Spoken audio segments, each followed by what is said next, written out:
Hello everybody, this is Divyashri. Welcome to Literary Canon. As you know that I have started the new series for UGC NET and KSET, that is 10 minutes, 10 PYQs with detailed explanation.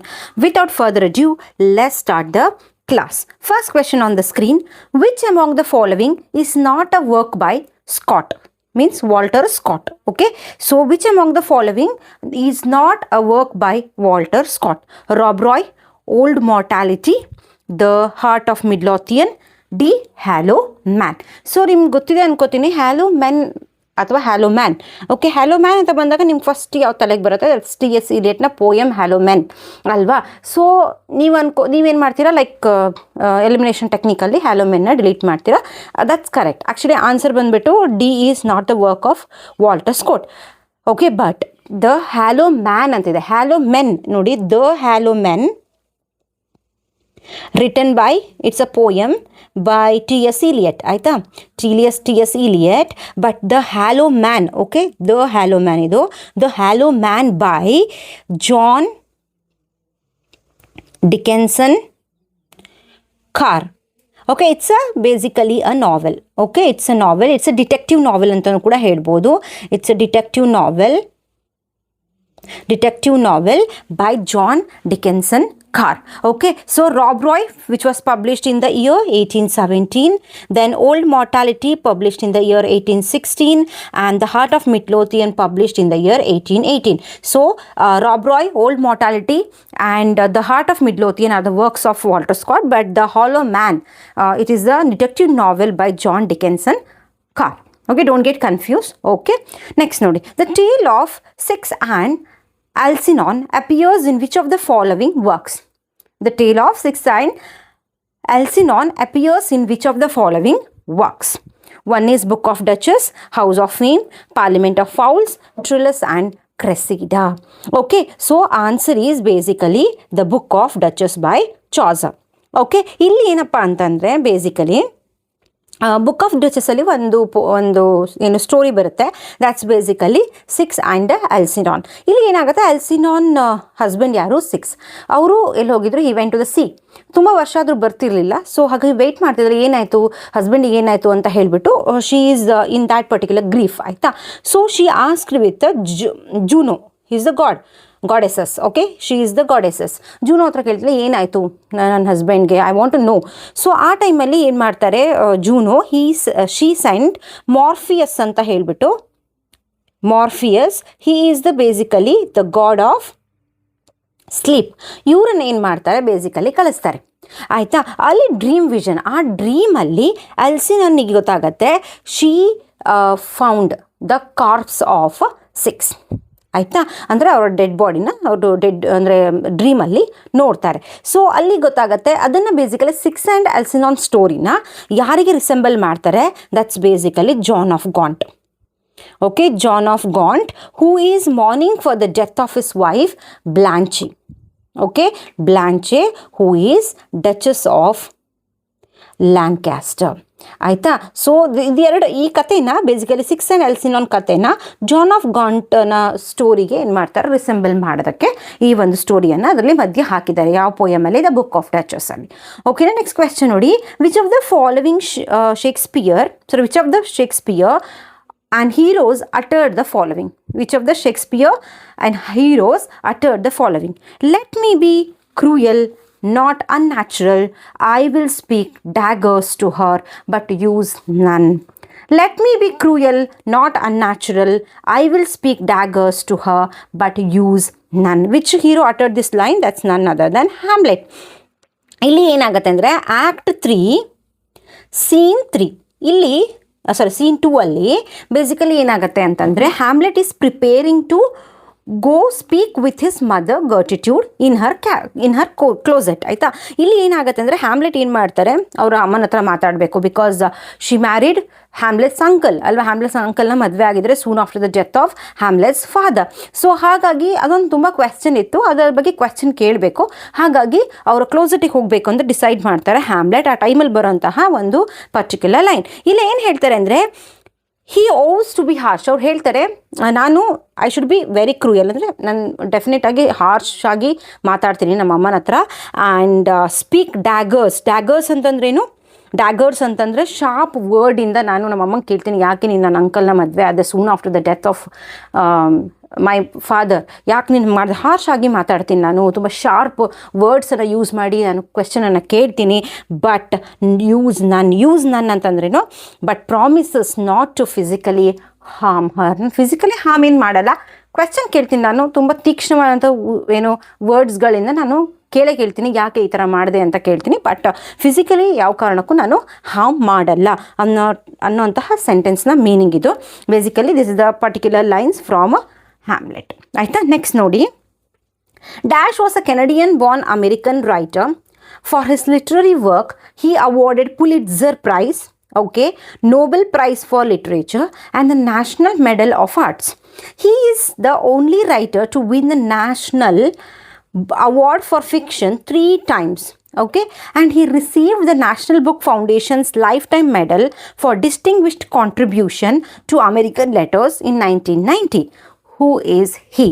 Okay, actually this person ನಾನು discuss ಮಾಡಿದ್ದೀನಿ. Herald ಪಿಂಟರ್ನ Nobel prize ಬಗ್ಗೆ discuss ಮಾಡಬೇಕಾದ್ರೆ ಇದು ಒಂದು options ಇತ್ತು. ಏನಂದರೆ ಯಾವ English play right ಏನು ನೋಬೆಲ್ ಪ್ರೈಸನ್ನು ಪಡ್ಕೊಂಡಿದ್ದಾರೆ ಅಂತ ಹೇಳೋ ಟೈಮಲ್ಲಿ ಆ್ಯಕ್ಚುಲಿ ಇವ್ರ ಬಗ್ಗೆ ಡಿಸ್ಕಸ್ ಮಾಡಿದ್ದೀನಿ. ದ್ಯಾಟ್ಸ್ ನನ್ other then Saul Bellow. Saul Bellow basically he awarded Pulitzer Prize in the year 1976 for 1975 novel. That's basically Humboldt's Gift. ಈ ಒಂದು ಪರ್ಟಿಕ್ಯುಲರ್ ವರ್ಕಿಗೆ, ನಾವೆಲ್ಲಿಗೆ ಬೇಸಿಕಲಿ 1975 ನಾವೆಲ್ ಹಂಬಾಲ್ಟ್ಸ್ ಗಿಫ್ಟಿಗೆ ಪುಲಿಟ್ಜರ್ ಪ್ರೈಸ್ 1976 ಸಿಗುತ್ತೆ. ಆ್ಯಂಡ್ ದೆನ್ ಏನಂತ ಹೇಳ್ತೀರಾ, ಸೇಮ್ 1976 ಬೇಸಿಕಲಿ ಇಲ್ಲಿ ಏನಾಗುತ್ತೆ, ನೋಬೆಲ್ ಪ್ರೈಸ್ ಸಿಗುತ್ತೆ ಅವರಿಗೆ. ಓಕೆನಾ. ಆ್ಯಂಡ್ ಇನ್ನೊಂದು ಹೇಳಿದರೆ ಏನದು, ಬೇಸಿಕಲಿ ಹಿ ಅವಾರ್ಡೆಡ್ ಅಲ್ವಾ National Book Award fiction for 3 times. Okay, 3 times National Book Award ಸಿಕ್ಕಿದೆ for fiction. What are the 3 fictions ಅಂತ ಹೇಳ್ತೀನಿ ನೋಡಿ. ಒಂದು the Adventures of Augie March, ಇನ್ನೊಂದು ಹರ್ಜಾಗ್. ಓಕೆ, ಇನ್ನೊಂದು ಬಂದ್ಬಿಟ್ಟು ಮಿಸ್ಟರ್ ಸ್ಯಾಮ್ಲರ್ಸ್ ಪ್ಲಾನೆಟ್. ಈ ವರ್ಕಿಗೆ ಏನಾಗಿ ಈ 3 ಪರ್ಟಿಕ್ಯುಲರ್ ಫಿಕ್ಷನಿಗೆ ಏನಾಗುತ್ತೆ, ನ್ಯಾಷನಲ್ ಬುಕ್ ಅವಾರ್ಡ್ಗಳು ಸಿಗುತ್ತೆ. ಅಂಡರ್ಸ್ಟ್ಯಾಂಡ್. ಫೈನಲಿ ಏನಾಗುತ್ತೆ, he received National Book Foundation's lifetime medal for distinguished contribution to American letters in the year 1990 ಸಿಗುತ್ತೆ. That's none other than Saul Bellow. Next ನೋಡಿ, who among the following are who among the Shakespearean character utter the following to whom. ಯಾರಿಗೆ ಹೇಳಿರೋದು ಅಂತ Shakespearean characters. Give thy thoughts no tongue, nor any unproportioned thought his act, be though familiar, but by no means vulgar. Give thy thoughts no tongue, nor any unproportioned thought his act, be though familiar, but by no means vulgar. So who said this particular to whom? That's none other than Polonius to Latrus. This basically Hamletna Act 1 scene 2 ಅಲ್ಲಿ ಬರುತ್ತೆ. ಇಲ್ಲಿ ಏನಾಗುತ್ತೆ ಅಂತಂದರೆ, Laertes ಏನು ಮಾಡ್ತಾರೆ, he was preparing to leave ಫ್ರಾನ್ಸಿಗೆ ಹೋಗೋದಕ್ಕೆ ಅಂತ ರೆಡಿ ಆಗಿರ್ತಾರೆ. Polonius is the father of Laertes. ಅವರು ಒಂದು ಅಡ್ವೈಸ್ ಕೊಡ್ತಾರೆ, ಮೋಸ್ಟ್ ಫೇಮಸ್ ಅಡ್ವೈಸ್. ಏನಪ್ಪ ಅಂತಂದರೆ, be careful with your words. ಆಯಿತಾ, ಟಂಗ್ ಅಂದ್ರೇನು, words and thoughts and behaviours.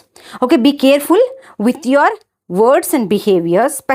Specifically ಅವ್ರು ಹೇಳ್ತಾರೆ, you must keep your thought to himself. ಅಂದರೆ ಅವ್ರು ಹೇಳ್ತಾರೆ, you have to keep your thoughts. ಅಂದರೆ ಅವ್ರು ಹೇಳ್ತಾರೆ ಲ್ಯಾಟ್ರಸ್ಸಿಗೆ, keep his thoughts to himself. ನೀವು ಯೋಚನೆ ಮಾಡೋಂತಹ ವಿಚಾರಗಳು ಏನಿದೆ ಅದು ನೀನೇ ಯೋಚನೆ ಮಾಡಬೇಕು.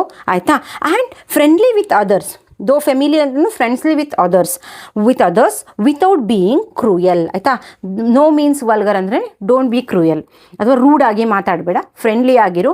ನಿನ್ನ ಯೋಚನೆ, ನಿನ್ನ ಆಲೋಚನೆ, ನಿನ್ನ ಸ್ವಂತ ಬುದ್ಧಿಯನ್ನು ನೀನೇ ಉಪಯೋಗಿಸ್ಬೇಕು. ಬೇರೆ ಯಾರೋ ನಿನ್ನ ಬುದ್ಧಿಯನ್ನು ತಿರುಗಿಸೋದಲ್ಲ. ಸೊ ನಿನ್ನ ಬುದ್ಧಿ ನೀನೇ ಉಪಯೋಗಿಸ್ಕೋಬೇಕು. ಆ್ಯಂಡ್ ಎಲ್ಲರ ಹತ್ರನೂ ಏನು ಮಾಡಬೇಕು, ಒಂದು ಒಳ್ಳೆ ಗುಡ್ ವರ್ಡ್ಸ್ಗಳು, ಥಾಟ್ಸ್ಗಳು ಇವೆಲ್ಲ ಒಳ್ಳೆಯದೇ ಇರಬೇಕು ನಿನ್ನ ಹತ್ರ ಅಂತ ಹೇಳಿಬಿಟ್ಟು ಅಡ್ವೈಸ್ ಮಾಡುವಂಥದ್ದು Polonius to Laertes. So this is a famous line from Hamlet Act 1 Scene 2 ಅಲ್ಲಿ. ನೆಕ್ಸ್ಟ್ ನೋಡಿ, to be or not to be, that is the question whether this nobler in the mind of suffer the slings and arrows of outrageous fortune or to take arms against a sea of troubles. The soliloquy of Hamlet express. ಇಲ್ಲಿ Hamlet ಏನು ಹೇಳ್ತಾರೆ, ಇದು ಸಾಲೋಕ್ಯೂ.